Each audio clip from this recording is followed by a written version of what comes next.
Let's take our declarations this morning. I decree and I declare that in 2025, God is my reward.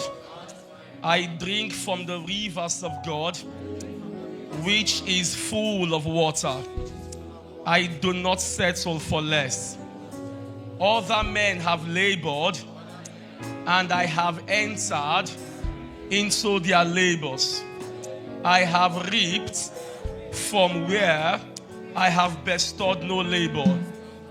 At destruction and famine I shall laugh.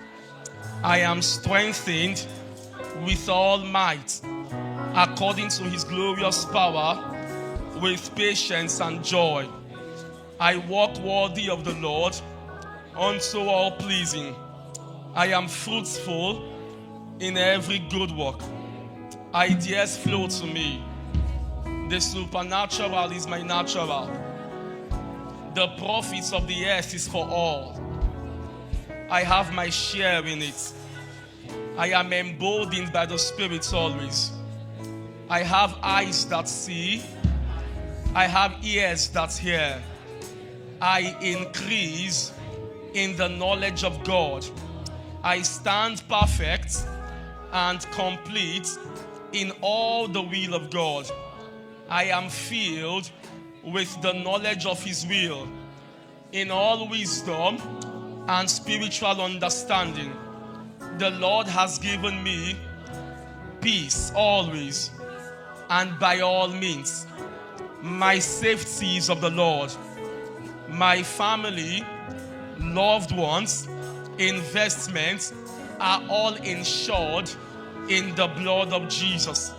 God has given me the treasures of darkness and the hidden riches of secret places, that I may know that the Lord is God.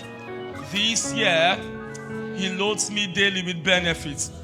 I have seen the strange works, the strange acts of God, wonders without number. The pleasure of the Lord prospers in my hands. I make impact in my environment and on the earth for Jesus by the Spirit of the Lord. I ride upon my high places on the earth, and I feed from the heritage of Jacob. In Jesus' name. Come on your way to your seat, celebrate Jesus.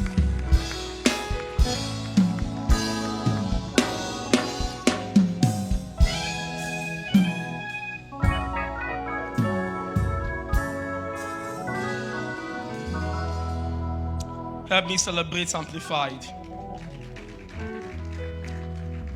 Now celebrate your neighbor sitting by your side. This is welcoming all of our online audience joining us from all over. All right, please let me celebrate our online audience. This morning, I want to do a mid, or let me say, a first quarter check. All right, before you know it, the month of March will be over, and the first 3 months of the year is out, isn't it? So this is a first quarter check. I have preached this before, but I just felt it is, all right, necessary for the time that we are in. It is called assumed powerlessness. That reminds me, during the course of the week, we welcome 2 babies. One to Mr. and Mrs. Enadege, and one to a young grandfather. I won't introduce him. Praise God.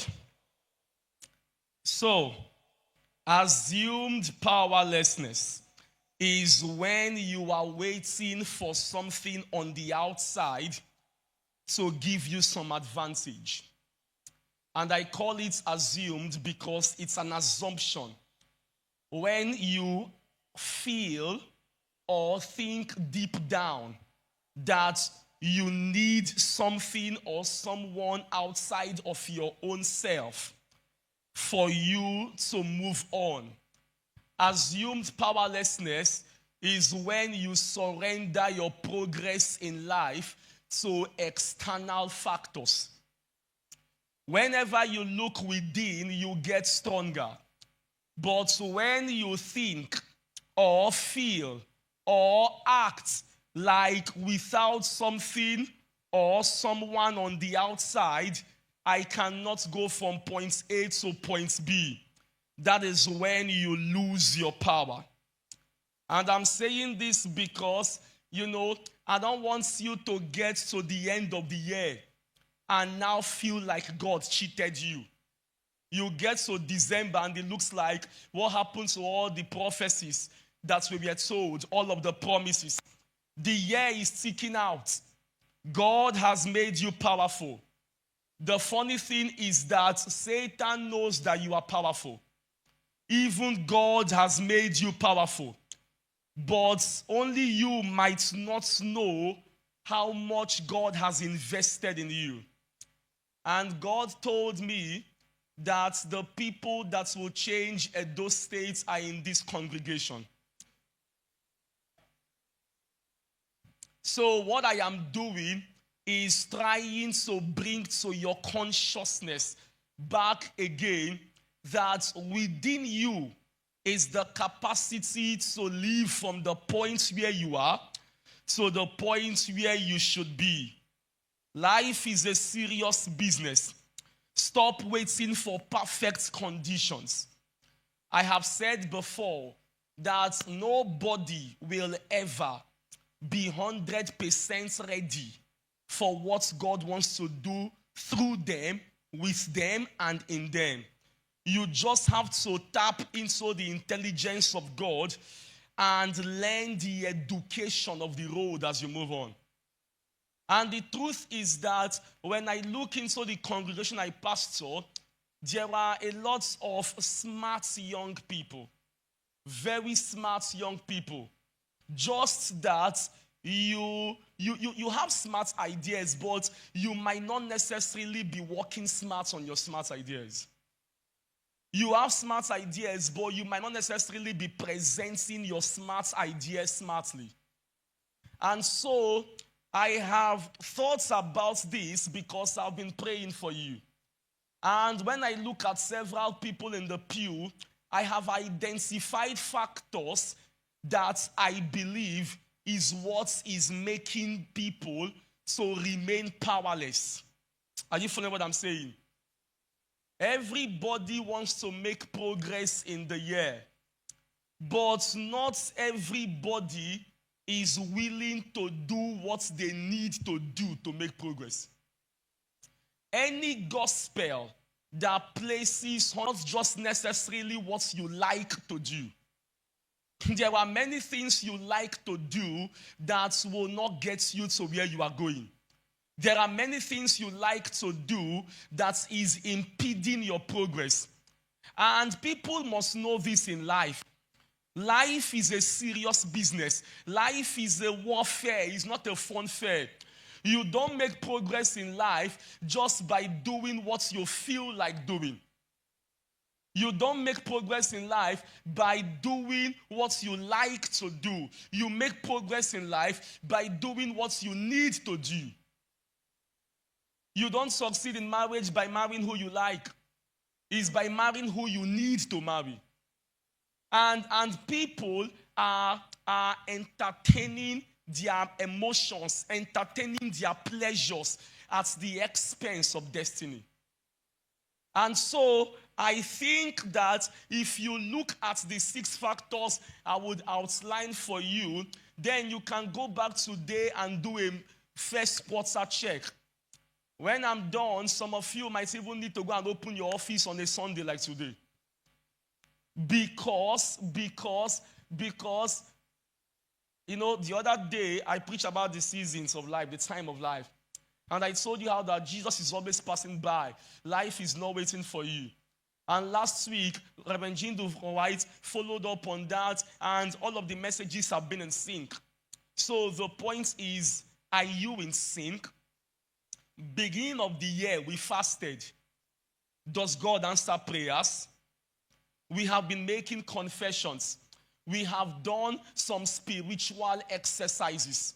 So the matter with God is a settled matter. Let it not be that the real matter is with you. And so I am trying to show you areas that I think that if you work on them, you will realize that you are more powerful than you think. Powerlessness for a Christian is an assumption. There are so many people who and I see them in church, they have something worthwhile that they can sell, that they can use to make ends meet. But they are just too laid back. They are not visible. A Christian is an assumption. There are so many people who and I see them in church, they have something worthwhile that they can sell, that they can use to make ends meet. But they are just too laid back. They are not visible with the value they have. And in Benin City, even prostitutes do publicity. So, why will you be shameful of what is gainful? Or could it be that some people are just lying to themselves? You wake up every day and tell yourself, I beg, I've tried my best, this won't work. And you are being honest about a lie and you are remaining on one spot. It reminds me of that man in John 5 we read about 2 weeks ago. The man said, I have been here for 38 years waiting for someone to push me into the pool. When you are waiting for someone on the outside, you get weaker. But when you look within you, you get stronger. That man stayed there for 38 years, all right, waiting. And that's how people live their lives. They just feel things will change with time. And they don't know that things also can get worse with time. If you do nothing about it. Are you following what I'm saying? So I'm hoping I can motivate you this morning, encourage you this morning to dust off your dreams from off the shelf and get to work on it. Are you here? Tap your neighbor on the leg and say, are you listening? 6 or 7 factors keep people powerless, even with all God has invested in them. Number 1 of that is laziness. Don't worry, if you're not lazy, I'm coming to your own. It will go around. What is laziness? Laziness is when you postpone till tomorrow what you can do today. Brian Tracy wrote that beautiful book, Eat That Frog. Do you know that it is so bad that some people postpone even medical appointments? Something that is supposed to save their lives. There are people, they call pastor, I don't have food to eat, but they have foodstuffs. They are just lazy to prepare what they will eat. Is that bad now? And don't you ever call me for that kind of thing again. If you are here, you are hearing me, you know yourselves. Can you imagine? You are 25, you have back pain because you sleep like a snail. That's laziness. Okay? Now, let me tell you why I'm talking about this. Laziness will stop any Christian from finishing what they start. So, beginning of the year, you probably had so much motivation and you start up on stuff, but you stop halfway. What is happening? Laziness. How many people in this congregation, this is March, first 3 months of the year, if you have started a book and you have finished reading it this year, let me see your hand. You know you can't lie to a man of God. Let me see your hand. All right, good. Now, do you know why I asked you that? When you start reading, those of you in FLA, raise your hand if you have read a book. How did you go to school and you did not read?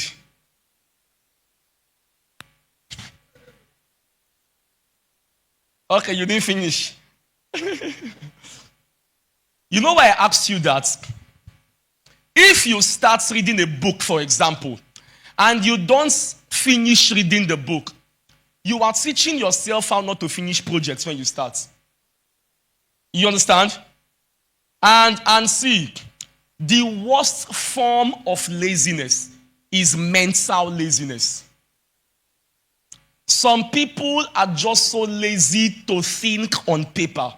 Just sit down, take a pen and paper, write your plans, set deadlines and make them goals. Break them into achievable steps. What am I doing in March, in April, in May, in June concerning this exam or that project or this project? Some people just will not do it. It's called mental laziness. They are too lazy to think. They are always asking somebody, think for me, give me an idea. You understand? And with all the Jesus you have, unbelievers who are mentally sound are getting the things meant for you. Proverbs 12 verse 27. A lazy man does not roast that which he took in hunting. So you know what that means? If you go to hunt, it doesn't make you hardworking. What makes you hardworking is that you can process that which you got. That's the problem of Africa. We have crude oil, but we don't have petrol. You get what I'm saying? We don't process what we got from hunting. Proverbs 24 verse 30. I passed by the field of the lazy man, and it was full of thorns. So even the lazy man had field, but he refuses to go to work on it. Every day he says, I will read tomorrow.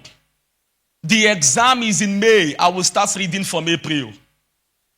April, you excuse yourself with church activities. After all, God knows I'm busy working for him. You are deceiving yourself. I will start reading April, mid-April. Mid-April, I will read April ending. April ending, I will start in May. 2 weeks to exam, you now see all the pile of things you are supposed to read, and it's just 2 weeks. You just lie on them and sleep. Procrastination is an attribute of a lazy person. There is nothing, I have realized that anything that is planned for can be achieved. But just that people cannot sit down and do the hard work of mental exercise. The worst nation to live on the earth is procrastination. Because you will keep on postponing your miracles. It is not God that is delaying us most of the time. God gave what we are praying for long time ago, but we are too lazy to go for it. You get what I'm saying? You just sit down all day and you dream of the beautiful life you want, and you do absolutely nothing about it. If you are dreaming of something good for yourself, what that simply means is that those kind of possibilities exist for you. It is possible for you to achieve it. That's what that means. But you will not achieve any dream if you don't wake up and start working. People say dreams come true. It's a lie. You understand? Dreams don't come true by themselves. Have you not heard? If wishes were horses, even beggars will ride. Before you see any dream come true, the dreamer puts in serious work into it. If the dreamer doesn't work, he can dream all his life. Plan this thing. Every week, I will read a chapter. Every day before I sleep, I will write a page. When I wake up after my devotion, I will do that 1 minute video before I step out in the day. Plan your life, set it as daily, weekly, and monthly goals, and get to work. Are you following what I'm saying? Number two problem I have seen that makes people powerless is laziness. Or excuses. Say excuses. I wish I came from a rich family. Kill your parents.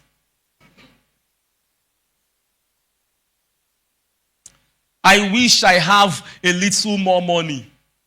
Start with the one you have, and then you will learn better how to manage money when it comes. I wish I was taller. I wish I was fairer. If only I was not born from Nigeria. If only my mom breastfed me for 1 year of 6 months. If only. The fact that you can make excuses means you are acknowledging that you're on a spot. That's what that man said in John 5. He said, when I want to go, other men come before me and step into the pool. Do you know that Jesus does not condone excuses? Do you know? If you were in the days of Jesus, you would think he was mean. Jesus was hard sometimes. In Luke 17, some lepers met him and called on him to come and heal them. In the time of the Jews, lepers were not allowed into town. They were isolated in another outskirts of town. So he saw the lepers. All right, come and heal us. Have mercy on us. He just said, go and show yourself to the priest. Jesus will not take all the responsibility for anybody. Go and show yourself to the priests. They were not allowed to show their face in town, let alone in the synagogue. He said, go and show yourself. If they had made any excuse, how can we go? We are still unclean. If they had made any excuse, they will remain lepers. But the Bible says, as they went, they were cleansed of their illness. Meaning, they did not get healed when Jesus was with them. He told them what to do. When you tell God what you want, he will give you responsibility. If you don't make excuses and you move in that direction, you will make progress. Miracles are found along the way. They don't fall on people's laps. Every time you catch yourself apportioning blame to someone else, you are giving away your power. You understand? Why have you not started it? You say, if not for this, if not for that. And see, plan your life in a way whereby you would never be at the mercy of the government or at the mercy of anyone. Because sometimes there are genuine strongholds that can want to limit one. Are you with me? Plan your life such that nothing can be an excuse. Plan your life such that it will depend solely on you and God for you to excel and achieve what God is calling you to achieve. Are you feeling what I'm saying? As a matter of fact, any excuse you have now that is a limitation to you in pursuing your vision, someone else who has achieved that dream had worse reasons not to. But they just chose to move in spite of. Help me ask your neighbor, say, what's your recent excuse? People manufacture excuses. If you solve one problem for them, they will give you the next problem. You understand? See, let's get the devil out of the equation. He is no longer your problem. It could just be that these factors are your problem. Number 3 is called fear. Reverend Jindu spoke about this last Sunday a lot. Fear is when you are trying to know step 5, even when you have not taken step 1. Fear is what makes you overanalyze. Fear is what makes you over-strategize. Abraham, get out of your father's land. Go to a land where I will show you. And Abraham left. Can you imagine? You know fear has different levels. Are you with me? Abraham left. How will I survive? God did not tell him. Where am I going? God did not answer. The instruction is go. And he went foolishly. That's his foolishness is what we call faith today. Many of you have spent 10 years planning on what you are going to achieve, how big it will be, and never seem to be achieving it. Let's call it what it is. You are just scared. That's why you are not starting anything. And see, we all have adrenaline hormone that can make you scared at different levels. God puts it there. And God is still telling you, fear not. Do you know why? Because those who are courageous, you see, people think courage is when you are not scared. Courage is when only you and God know you are afraid. Courage is when you refuse to show your fear. You are moving as if you have all the boldness, even when you don't. And that is how you will develop boldness.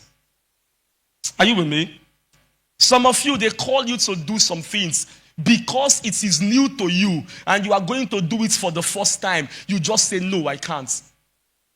Why? You are really scared. How will I finish up? How will I do this? How will I do that? You cannot answer all the questions if you don't start. Are you with me?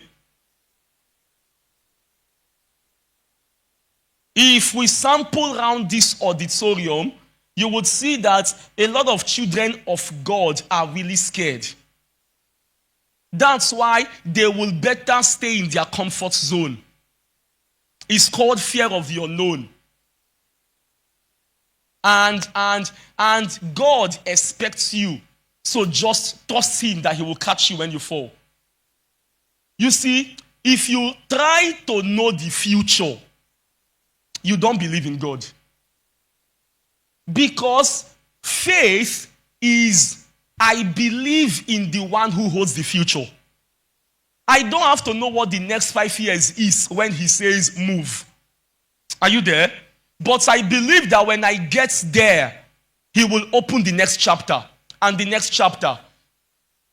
Your problems most times are like a mirage.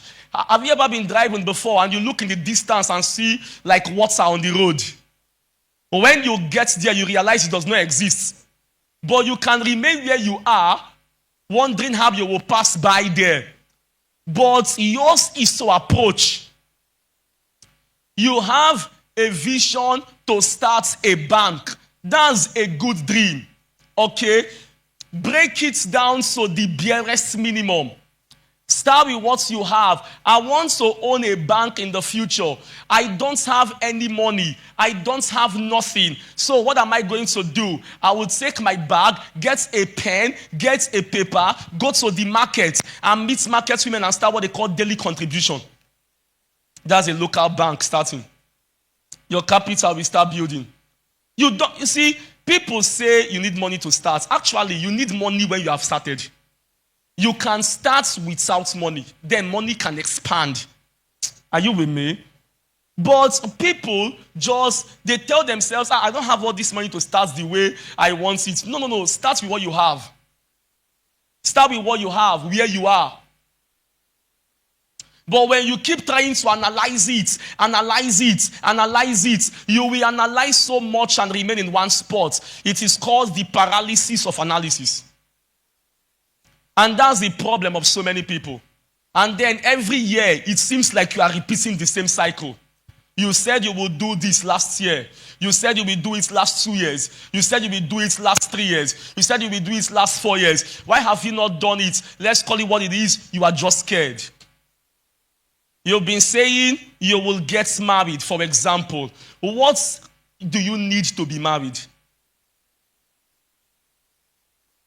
Get the girl and fix the date. Have you noticed, those who are married will tell you, there are some needs for your wedding that comes the week to the wedding. If you were waiting for it to come first before you plan or before you fix a date, nobody gives money to people who are not doing nothing. Are you with me?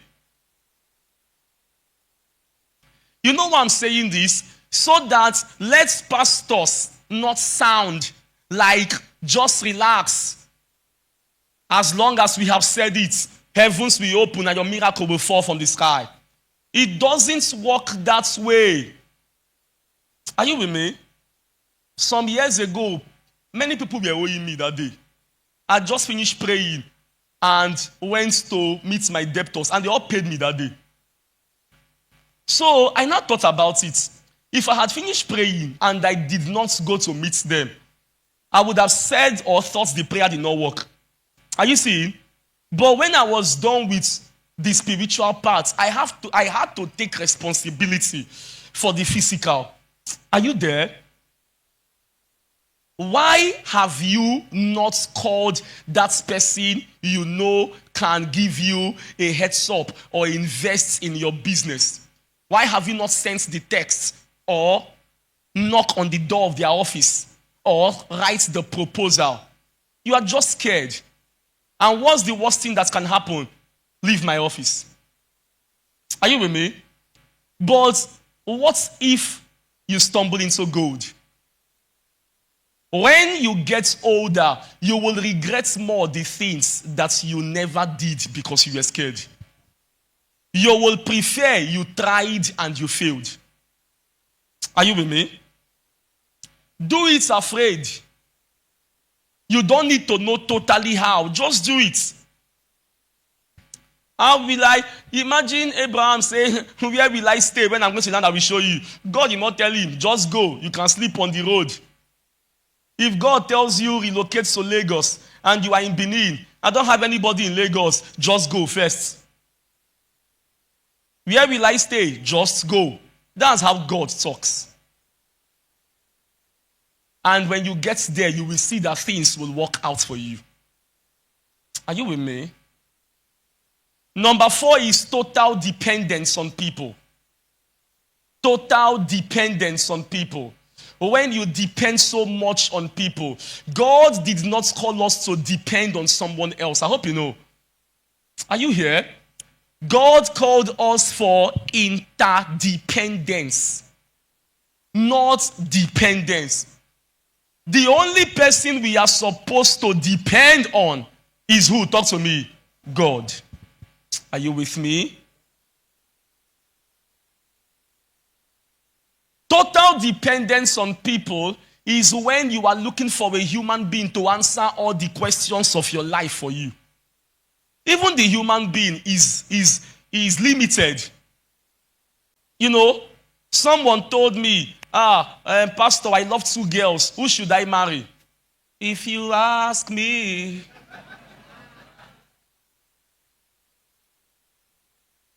As a matter of fact, if you're even asking the question, you know what that means? That means you should just even wait. You are not ready yet. Leave both of them. Go and be emotionally ready. Who was the marriage counselor for Adam? That advised him, from these 10 factors, Eve is a good wife material. Are you with me? Sometimes even this thing we call counseling is we now beginning to teach people how to be powerless. And they are not making their own decision. So they become totally dependent. If I tell you who you will marry and you guys have issues tomorrow, you will now say it's me.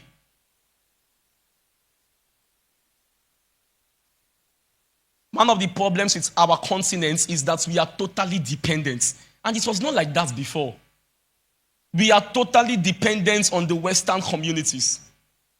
Before our ancestors ever saw sheep with their eyes that the white man came with, they built a canoe.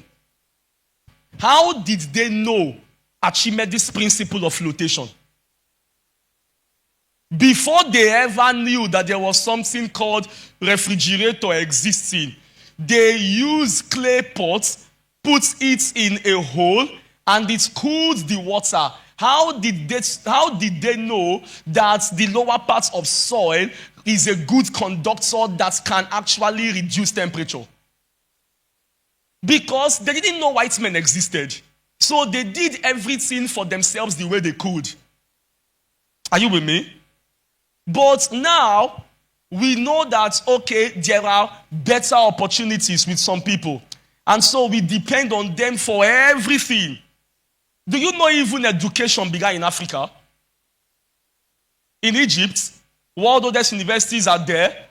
Even the Greeks and all of those scholars, the Socrates, the Platos you hear about, they were Egyptian Greeks. They all schooled in Egypt. But you see, we began getting handouts, souvenirs, and then we left everything about our existence in the hands of another. If you want to make progress in life, your mantra must be, no man is indispensable except God. Are you feeling what I'm saying?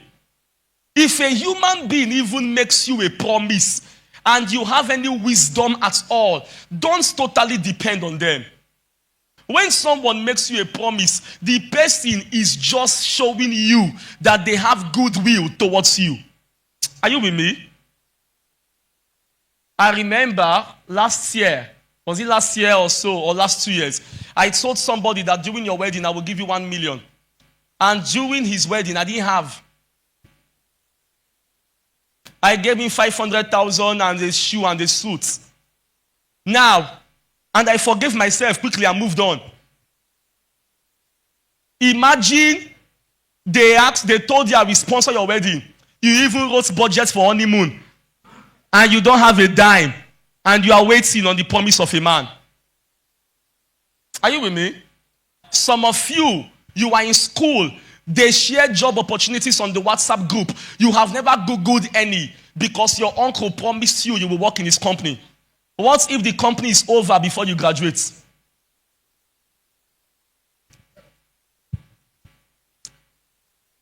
I used to be guilty of that before, whereby because I want to help somebody, I will tell the people or the person, if you have any issues, call me.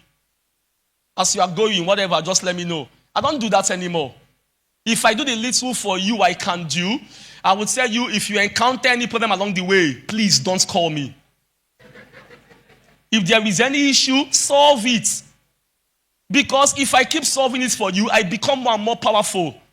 And you become more and more powerless in dependence on me. And one day, I will overstretch. Are you with me?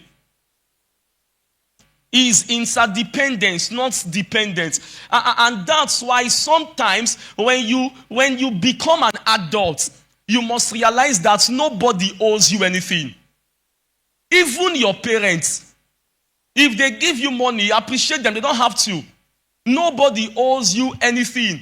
Should I shock you? Even when they owe you. And you will do yourself good to think of your life like that. It will make you self-sufficient. Are you following what I'm saying? Number 5 is called indecision. This is the one I cannot bear it from people around me. Indecision. What's indecision? People who can never seem to make up their mind. And many of you are teaching yourselves now to be indecisive. I'm hungry. What will you eat? I don't know. Hungry never catch you. That person who is helping you out is spoiling you. You can't make up your mind for anything. So when you marry, you won't even be able to plan the meal your family will have. Indecision. You got that, right? People who are indecisive are the people who cause traffic on the road. They are driving like this. They got here. No, let me go like this. Small time. No, I will go like this. They are never... It's annoying to me personally. I always say I don't like going back and forth. If I don't know the right decision to make, all right, I will make any decision. If it fails, I have now learned how not to do it. But I won't keep everything on a standstill because I am trying to... No. And people like that get others into trouble. Do you know that so many young people do not have a mind of their own. So indecisive. A friend of mine, he is at the top in the fintech industry. The last time we spoke, he was earning almost 2 million every month. And the guy was doing good. All of the professional certifications, he has acquired all of them. He keeps on changing companies because he keeps on going for the best. And one day watching my message, he saw someone on the video and called me and said, I like that person. And trust me now, I gave him a good CV. Oh, she's the best lady anybody can. When I finished talking, she said, okay, I would like to start having a chat. And I connected the both of them together. They became friends. And the guy told her, I would love to marry you. And she said no. And the guy reached me and said, I'm sorry, George, it didn't work. She said no. I called back the lady. I thought you already told me privately that you really don't mind, you like the guy. She said yes now. So why did you say no? She said, he's not supposed to ask me the second time. Now, excuse me.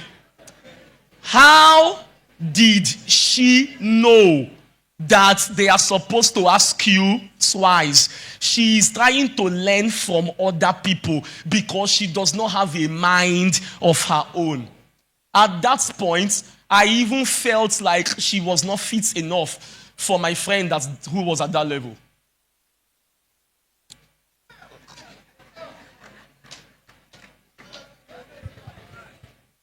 People who don't have a mind, that's why your friend can tell you something today. You just wake up and come to your own house and tell your husband, I don't want this marriage anymore. I just went to my friend's house this morning. They were using Coke to wash their face when they wake up. Only water we are drinking in this house. I don't want the marriage anymore. You don't have a mind of your own. That's why you are gullible on anything you see on social media. All right? People are sleeping. They video themselves for you to watch. They now wake up and do like this. And you just be smiling. See life. You don't have a mind of your own. You know, when I know people who are like that guy because I am. When I asked my wife out after liking her for a long time, that day she said, I'm sorry. God knows I would not have asked the second time because it took me so much effort to ask that one. I even asked mistakenly. I didn't plan to ask that day. I didn't know how it came out of my mouth because, out of the abundance of the heart.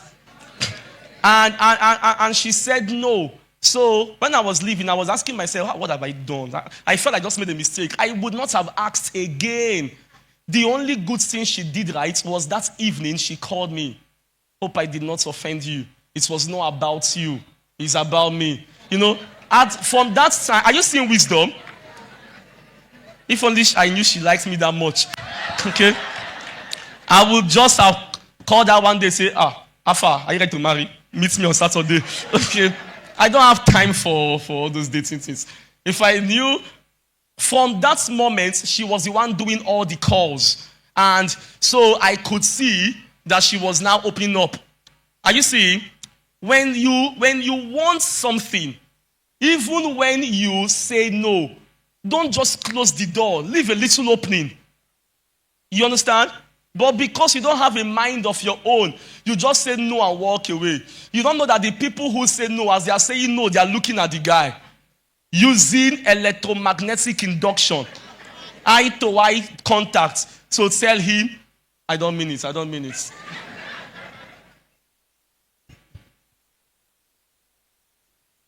Stop following the norm. That's my problem. Stop following everyone's opinion. See, in life, if you don't know what you want, at least know what you don't want. It's not bad if you don't know the type of person you want to marry. Start by at least know the type of person you don't want to marry. You don't know the kind of place you want to live. Start by knowing the kind of place you don't want to live. So if you start by knowing what you don't want, it is half solved. But you must invest in yourself. And you must have a mind of your own and stop being indecisive. That might just be the problem. Are you still here? Number 6 is ignorance. I should have begun with this. Ignorance. And let me talk to some certain people here. And I'm saying this because I've had many private engagements and I will not want to engage on this again. See, you know the Bible did not say, my people are destroyed because of the devil. He did not even put Satan in the equation. But he acknowledged that my people, as in they are God's people, but they still have the ability to be destroyed because of what they don't know. Ignorance is a powerful tool. I'm telling you. And that's why everybody must invest into themselves. I just asked how many of you read a book this year, or by the hands were few.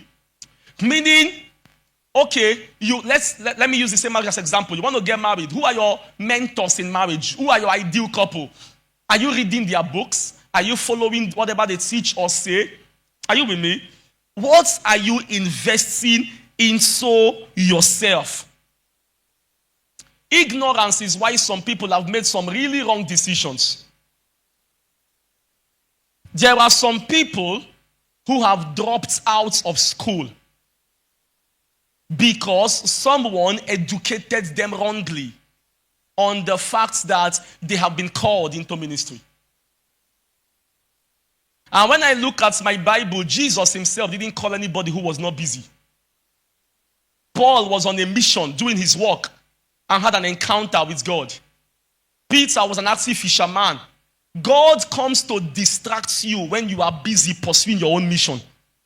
But God will not just see an idle person and say, come and work for me.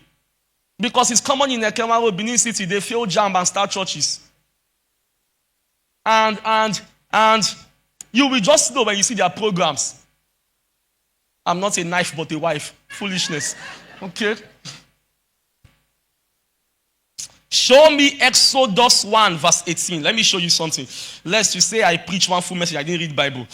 Let me just read one. Exodus 1. You must go for knowledge. See, some of you need to go back to school.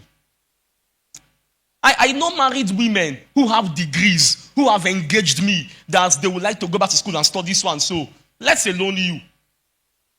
Some of you need to go and apprentice and learn something. Are you with me? You know, the other day when I was preaching, 2 weeks ago, I spoke about how that not everybody is supposed to travel. Are you with me? I hope I balanced that. Because there are some people who are also supposed to travel. Are you there? And I'm saying that for those persons who you are in school. You just woke up and say, after all, Mark Zuckerberg was a dropout. Bill Gates was a dropout. And your mind told you that Bill Gates dropped out from Unibenekewa campus. So you just, Bill Gates was a dropout. And then you now stop. I want to face my business. And you are planning to travel in the future. And you don't know that that's your certificates, your degrees, your tickets to even travel. So the decision you just made today will hurt the next 5 years. Where they dropped out from, they dropped out because the system was too slow for them. Are you with me? If you drop out from where they dropped out from, you will be a lecturer here. So you are, I don't know, somebody is teaching something wrongly, and some young people are listening to it. Are you with me? I have a friend of mine, okay, we knew she was supposed to travel, all right? And as soon as she just traveled out, it looks like everything opened for her. When you see her pictures, she began to look radiant, all right? She had been believing God for a life partner and all of that. She's in her 40s. She traveled out. Her wedding is this year. The point is, some people are supposed to. Some people are not. Some people are not supposed to now. Some people are supposed to now. Are you with me? So when I was saying it that day, because someone engaged me when I said Naomi went out full and came back empty. See, are you saying? No, that's not what I'm saying. I'm talking for those all right, who are traveling because everybody is traveling. All your friends have relocated and you traveled. Well, I don't want the diaspora not to give offering today. Let me continue what I'm saying. Exodus 1, look at verse 18. The king of Egypt called the midwives and said unto them, why have you done this and saved the men, children alive? He asked them to kill every male child. Right? See my emphasis. Just go on. 19. The midwife said, the Hebrew women are not as the Egyptian women. They are lively and are delivered before the midwives coming to them. So the Hebrew women were lively. They were strong. Next verse. Go ahead. Go ahead now. Therefore God dealt well with the midwives. The people multiplied. So these Hebrew people multiplied and waxed very mighty. I want to show you a contradiction. Next verse 21. I'm going to 23. Please be fast. It came to pass, because the midwives feared God, that he made them houses. So God blessed them. 22. Pharaoh now charged his people. Every son that is born, cast into the river. Every daughter, save that one. These Hebrew women said, the Hebrew people are multiplied. They are stronger. The Hebrew women are stronger than the Egyptians. The Hebrews multiplied more than the Egyptians. So in everything they had advantage. Yet they were made to be slaves. Okay, please. That same Exodus 1. Please, start me from verse 9. I'm sorry. From verse 9, let me show you. And he said unto his people, behold, the people of the children of Israel are more mightier than we are. So which people were mightier between Egyptians and Israelites? Israelites, right? Verse 10. Come, let us deal wisely with them, lest they multiply. And it came to pass that when they fought out any war, they join our enemies, fight against us, and so gets them up out of the land. Verse 11. Therefore they did set over them taskmasters to afflict them with their words, burdens. Stop. Who was afflicting who? The Egyptians were afflicting the who? But who was mightier? Are you getting my point? It is possible for you to be afflicted by someone who you are mightier than, simply because you are ignorant of your might. The Israelites were mightier than the Egyptians. The Israelites were more in number than the Egyptians. Yet the Egyptians afflicted them and oppressed them. Do you know that if there is a slave trade, slave plantation, if one day one of the slaves read on newspaper that the government has set them free since the past 5 years, what do you think will happen? There will be a revolution. They will start trying to riot. Is it not? But until they get that knowledge, that information, what is going on is that they will keep on being in servitude, isn't it? The difference between slaves and free people is just ignorance. The day the slave knows that I have been set free a long time ago, he will do better. Are you with me? Whatever you are ignorant of, you will pay costly for it. And anything you don't know is bigger than you. So, I was saying that some of you need to go back to school. And let me also say this, because it's common in Benin now. Some of you need to get honest, responsible, and reasonable jobs. Everybody in Benin is doing hospitality business, all right? And this one, hair by Yosas, perfume by this one, small chops and more, and there is nothing more. They gave me all those small things, nail and all of that. See, listen.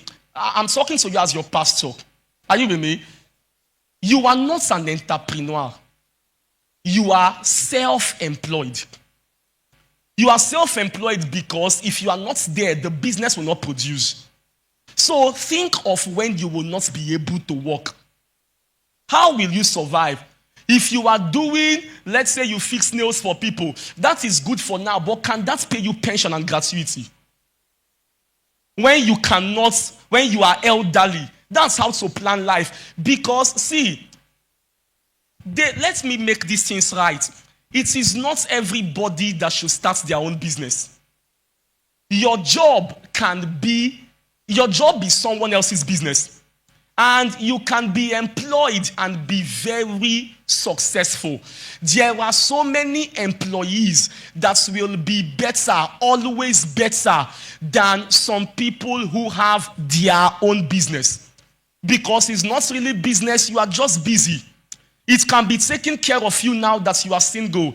Doesn't mean it will take care of you when you are married. Doesn't mean it will help you pay your children's school fee when you have those children. Are you with me? Why this is not meant for everybody, it is meant for many of you. Imagine me. I am pastoring a branch of CGMI. I am better than so many general overseers, apostle, reverend, doctor. I hope you know. Because not everybody should start their own. Don't let anybody tell you that having a job is just being just over broke. Listen, there is a world you don't know that exists. There are some jobs that they earn in a month what you will make in 2 years in your business. And I'm saying 2 years, even more. I know someone, all right, he works in a good, if I just tell him, recharge for me, I want data, he will send me $500,000. He has a good job. Are you with me? You know why I'm saying this? There are so many people in this church, you graduated well. You made maybe a 2-1 or a first class. Age is on your side. You are 21, 22. If you were to start working in the corporate world before you are 35 or 40, chances are you will get to the highest levels in that particular industry or whatever.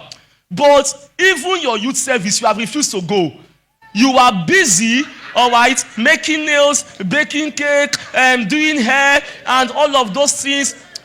You are losing time. You are losing productive time. You understand? You see, I'm educating you. If you are offended, maybe it's not meant for you. And by the way, every Nigerian needs a job and a business. Who told you you cannot be? And that's why most of you live anyhow. You just wake up today, not feel like going to church. You don't come. You won't even call your leader that you are not coming. Do you know why? You don't understand protocol because you have never worked in a corporate world before. You don't understand how that there is something called feedback and reporting. You don't understand documentation. One of my daughters sent me a document on WhatsApp. I asked her to send it for her business. And she just dumped it on me. And because I liked her, I called her. I said, if only you have worked before in an office. When you send that to your boss, you will say good morning and say kindly for your perusal. You understand? You didn't write anything. You just dumped it on me. I didn't even open it. But because I loved her, I just gave her the money she wanted. Are you seeing? The point is that most of you are thinking that entrepreneurship, which is not really entrepreneurship, you're not self-employed. You are thinking your entrepreneurship is an escape from discipline. Because you don't want to wake up early and be under strict rules of a boss. You just say, I'm an entrepreneur. What do you do? Whatever we call will be someone's business. But listen to me. Listen to me. There is a world you don't know of. At this stage of your life, at this stage of life, you are not supposed to try to be funding your dreams. You are supposed to do what you need to do to survive. So let's assume that all your dream is to be a two-faced Idibia. There are so many singers in life that would never get to that level, even though they are very good singers. At this stage of your life, you need that high-paying job that can meet your necessities. When you save up and invest enough and you have a good money, you can now fund your pleasure. You see, that's your cake and wig and nail and whatever. Those are your fancy. When you make it, you can do that for fun. But you need something that puts food on your table that will help you make. Are you following what I'm saying? Clap if you're not angry.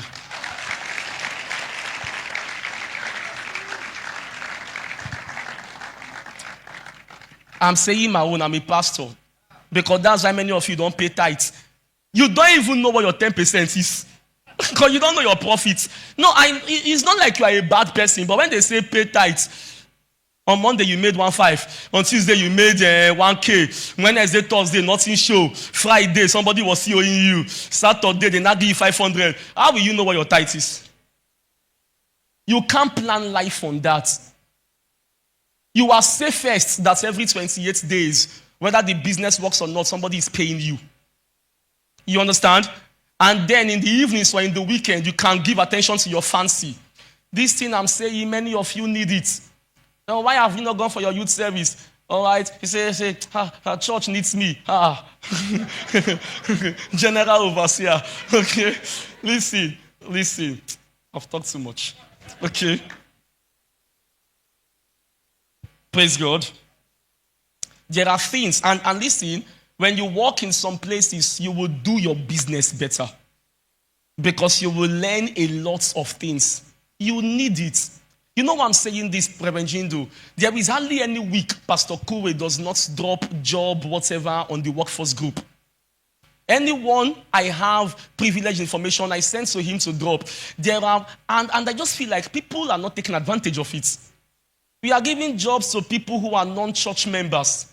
And the church member will tell you they are busy. What are you doing? Busy doing. Say, I'm selling body spray. Can't you sell body spray while you are... Do you get? Now, I'm saying this because I know my audience. You understand?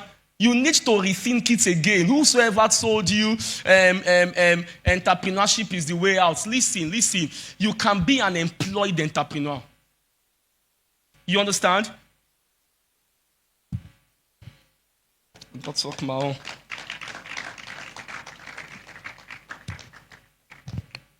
Listen. This year is a prophetic year. This year is a miraculous year. You need to be sure you are not your own problem. Are you with me? You need to be sure. All right? The people I came to this church together with, Reverend Jindo, all right? One of them went to school and studied law. He was a lawyer in London. All right. When he finished his MSc from Harvard, international organizations came to interview them, 250 of them. 242 don't employ blacks. Only 8 does. Out of the 8, 3 gave him a job. Right? He works for international organizations, all right, traveling from one African country to another. Okay, that is freedom. You enjoy what you do. And people are making, there are very serious, good jobs. You want to travel, you have never Googled or researched on some scholarships or even some jobs and all of that. You are just okay. That's the problem. You are just comfortable with where you are. You understand? Pastor Pat is a makeup artist, but she has a day job. Are you with me? And there's one other guy who works in the bank, even though he's a tailor. But some people will just say, I'm facing my tailoring. That time might come. It might not be now.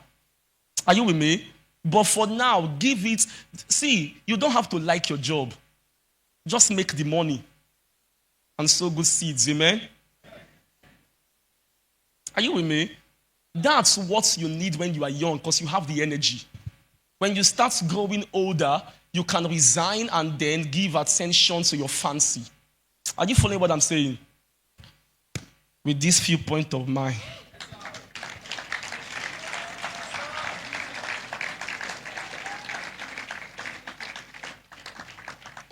You know why I said that? I was going to have that engagement with the singles, but I will not need to anymore. So that anybody that comes to me, I've already answered you. I refer you to this message. I don't enjoy. Do you know why people don't take pastors' advice? Because pastors give their advice for free. You see, because you can just come and take 30 minutes of my time asking me questions that you know the answer. You understand? When I tell you, you will not still go and do it. But if you waited so long in the office to see your lawyer or your doctor, if they say, I think you will use the 8 years principle, you don't know what 8 years means, yes. You understand? People don't respect the advice of pastors because pastors give it easily, cheaply. You understand? One day, somebody called me to come and dedicate his dry cleaning shop that he just opened. And that was somewhere in a community that when I got there, opposite his dry cleaning shop was people's compound, and 3 women were washing their clothes with their hand. And I told him, I said, look around you. Are you seeing how they survive? So he just told me, just pray, just pray. What makes you think that is not the answer to my prayers? And this guy had another shop somewhere that was nice, that had a barbing salon. And the barbing salon was in a complex that had 3 other barbing salons. So I said, move this cleaning shop to that complex. Take the barbing salon to this community where they wash their clothes with their hands. He did not answer me. All right? The dry cleaning shop closed up that same year. You will not make it look as if after my prayer and dedication, like I don't have anointing. But you are not realizing that the answer to my prayer was the knowledge I gave you. If a consultant were to give you that, you will pay for it. But people just want, Pastor, just pray now and leave all those ones. You are not strategic enough. Are you with me? I don't finish. The problem now is how to stop. Because you people now, you're just thinking, all this thing that this man just saying like this. Who just reported him to me? That cake, next time I bake, I will not give him again. See, give me. Are you with me? I never said you should not. Are you following what I'm saying? Okay? I never said so. And like I said, all right, those who what I just said is meant for, they know themselves. Are you following what I'm saying? Rise to your feet.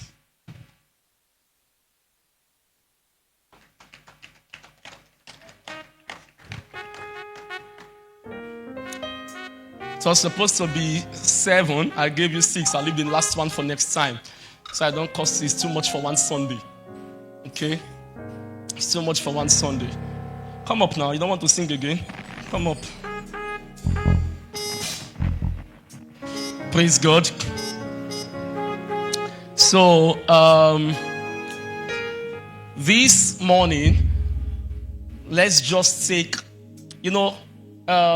this message I just preached is the last of a series of message that is like trying to give you direction for a fulfilling year. Are you with me? So I have just completed it. After now, we'll go on to other things.